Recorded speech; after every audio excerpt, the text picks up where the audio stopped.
Unstinted and generous both describe giving in abundance, but they highlight different aspects of giving. Unstinted.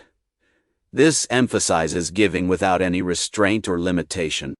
It suggests a wholehearted and unreserved contribution, often in terms of effort, support, or resources.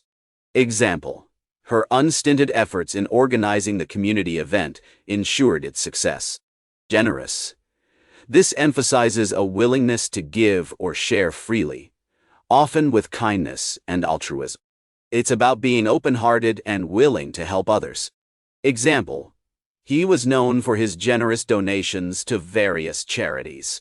So, unstinted is about the lack of restraint and being all in, while generous highlights kindness and the willingness to give. Both are about abundant giving, but with different nuances. Fascinating distinction, right?